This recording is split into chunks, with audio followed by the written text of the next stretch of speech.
সুন্দর হয়েছে দেখুন, কি সুন্দর টেক্সচারটা। আর আমি কিন্তু কোনো ক্রিম মেশাইনি, তাও দেখুন কি সুন্দর ক্রিমের মতো হয়েছে।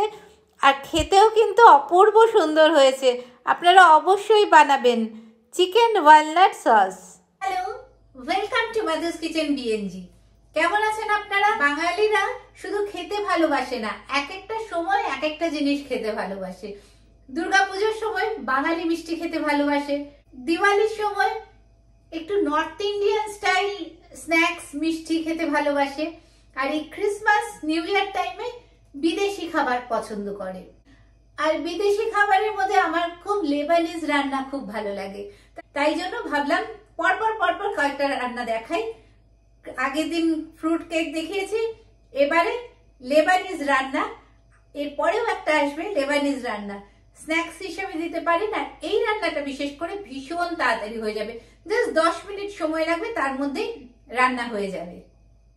চিকেন উইথ ওয়ালনাট সসের জন্য হাফ কেজি বোনলেস চিকেন নিয়েছি, একটু বড় বড় করে কেটে নিয়েছি। একটা হাফ অনিয়ন লাগবে, এটা মোটামুটি ছোট ছোট টুকরো করে দিলেই হবে। একটা হাফ গাজর নিয়েছি, এটা খোসা ছাড়িয়ে নিয়েছি, এবার কেটে টুকরো করে জলে ভিজিয়ে রাখবো। 1 টেবিল স্পুন পার্সলে পাতা। পার্সলে পাতা সবসময় পাওয়া যায় না, যদি না পান ধনে পাতা দিলেও হবে। 2 কোয়া রসুন, half teaspoon black pepper, 1 teaspoon salt, আর একটা তেজপাতা। 2 কাপ জল নিয়েছি, তার মধ্যে 1 চামচ সল্ট দিয়ে দিলাম। জল গরম হতে শুরু করে দিয়েছি, এবার চিকেনগুলো এর মধ্যে দিয়ে দিলাম। পেপার পাউডার দিয়ে দিলাম, পার্সলে পাতা, পেঁয়াজ, গাজর সব কিছু দিয়ে দিলাম, একটু মিশিয়ে দিলাম, ঢাকা দিয়ে দিচ্ছি, তাহলে তাড়াতাড়ি ফুটে উঠবে। ফুটতে শুরু করে দিয়েছে, এখন গ্যাসটা কমিয়ে দেব আর ঢাকা দিয়ে 10 মিনিটের জন্য রেখে দেব। আস্তে আস্তে কম আঁচে চিকেনটা রান্না হবে। হাফ কাপ ওয়ালনাট লাগবে আর একটা ব্রেড। আমার কাছে ব্রাউন ব্রেড আছে, তাই ব্রাউন ব্রেড দিচ্ছি, আপনারা হোয়াইট ব্রেড দিতে পারেন, বইয়ে হোয়াইট ব্রেডই লেখা আছে। ব্রেড টুকরো করে নিলাম আর ওয়ালনাট একসাথে মিক্সিতে গুঁড়ো করে নিচ্ছি। 10 মিনিট হয়ে গেছে, গ্যাস অফ করে দিলাম। চিকেনের ভেতরে ছুরি দিয়ে দেখছি, দেখুন চিকেনটা একদম সুন্দরভাবে সেদ্ধ হয়ে গেছে। ছুরি একদম চিকেনের মধ্যে চলে গেছে, তাই জন্য চিকেন সেদ্ধ হয়ে গেছে। তাহলে গাজর টাজরগুলো তো সেদ্ধ হয়েই গেছে। একটা বড় স্ট্রেনারে চিকেনটা ছেঁকে নিলাম, চিকেনের স্টকটা আলাদা হয়ে গেল, চিকেন, গাজর, পার্সলে এইসব একসাথে থাকলো।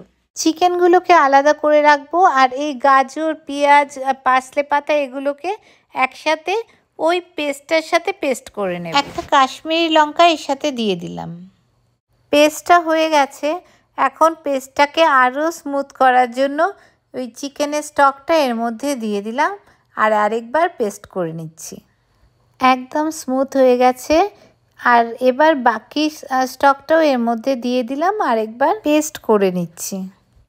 কি সুন্দর একটা স্মুথ পেস্ট হয়ে গেছে দেখুন, এত সুন্দর একটা স্মুথ পেস্ট, কি সুন্দর হয়েছে দেখুন, কি সুন্দর টেক্সচারটা। আর আমি কিন্তু কোনো ক্রিম মেশাইনি, তাও দেখুন কি সুন্দর ক্রিমের মতো হয়েছে, আর খেতেও কিন্তু অপূর্ব সুন্দর হয়েছে।